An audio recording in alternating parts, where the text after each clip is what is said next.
When it comes to paying for their move, I know for local moves there's sometimes an hourly rate. For interstate there's some fixed price quotes.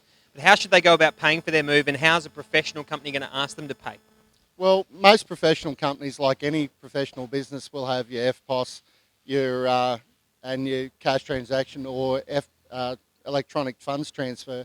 There'll be a lot of companies out there who do cash and ask for cash in advance, etc., because they're not running to the schedule. They can go out and pay their staff that they've picked up in the local town with cash money, and may or may not be doing everything on the up and up.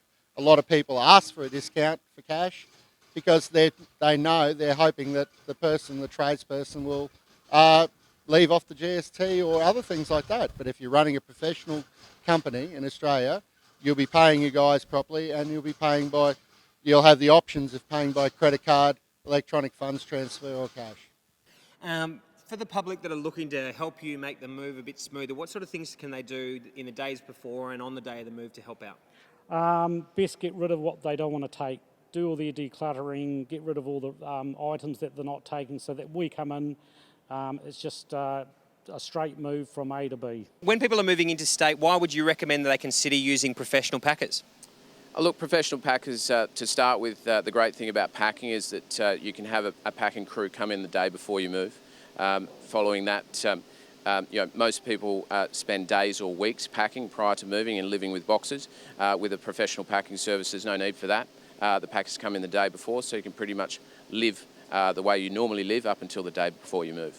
If you're going to be the first person to book, as with a taxi service, you are going to nominate when it starts and when it terminates, and everyone else will have to work around with your dates, and especially with school term ending, especially at Christmas time, we're booked out probably 4 weeks in advance for certain dates, because everyone wants to. If you're moving back home from an area where you've been for work, etc., everyone wants to go as soon as possible after the school term ends.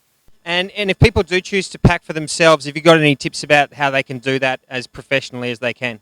If they go on the website, I think there's both on our website and Compare Quotes website, there's tips on how to pack and things to keep an eye on in relation to the way to load it and how much of what to put into the boxes. Well, I think probably what they like most about moving with our company is when it's over. And they're happy with the service and the efficient nature and friendly service that we provide. We'd always recommend that someone chooses one of the removalists that we put them in touch with through Compare Quotes. Why do you think Compare Quotes is a good place for someone to choose a removalist? I think Compare Quotes is an excellent place to start because they've already accumulated a variety of different removalists, and they've vetted them. They've had a look at the companies and only allow quality providers on the panel. They've provided information to instruct the end user, and they've checked out the professionalism of each company as they've put them on the panel.